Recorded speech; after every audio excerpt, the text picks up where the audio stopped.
Денеска во просторите на Факултетот за образовни науки при УГД ќе се одржи промоција на книгата Во сенка на вистината, односно постхумното издание на академскиот професор доктор Душко Цацков, пишувано во периодот 49-1955 година. Од она што со колешката Анита Илиева Николовска од Лексикографскиот центар при МАНУ го работевме речиси цела година, извлековме повеќе слојни заклучоци, но еве сега ќе спомнам само три. Едниот е дека Душко Цацков, како да знаел дека ќе биде писател, бидејќи она како стил го негувал и го почнал, односно како зародиш го имал со оваа дело, го негувал во текот на целиот негов творечки опус, нормално со текот на времето го профилирал и го изградил во негов специфичен стил. Второто е дека оние пораките на детската љубов, љубовта кон татковината, пријателите, градот, се толку универзални што кога ќе ја земете книгата во раце денес, имате впечаток буквално дека е пишувана сега, односно во моментот кога зборуваме за неа, е пишувана пред 75 години. И она третото, ликовите кои продефилираа во оваа книга, односно младинците, неговите другари, пријатели од тоа време, односно во периодот на градот Штип, на милјето, на поствоеното милје на градот Штип, кога Штип одново се градеше, ни почувствуваме дека ни кажуваат една порака дека не дека мора, не дека треба, туку дека мора да успеат. И навистина така беше. Дел од неговите другари, кои што се Чепреганов, докторот Чепреганов, поетот Ренџов, Томе Парчаклиев,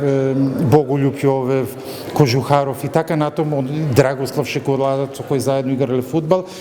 не само што се вградија во историјата на градот Штип, туку и можем да кажем и глобално. И од тука оваа книга всушност представува онаа алка која го заокружи богатиот опус на и научен и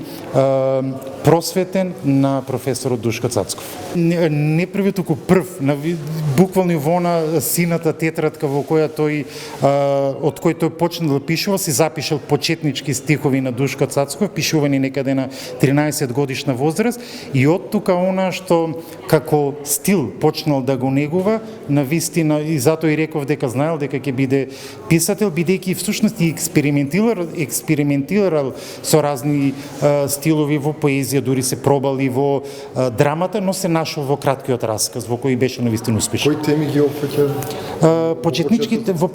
се разбира она како што го спомнав, детската љубов, она баш наивната, чистата љубов, љубовта кон татковината, кон градот,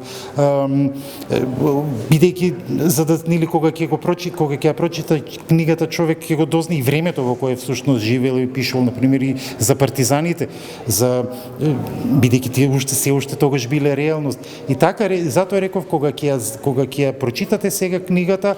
навистина во многу моменти тоа што го доживувале тогаш, го доживуваме и денеска, во вистинската смисла на зборот.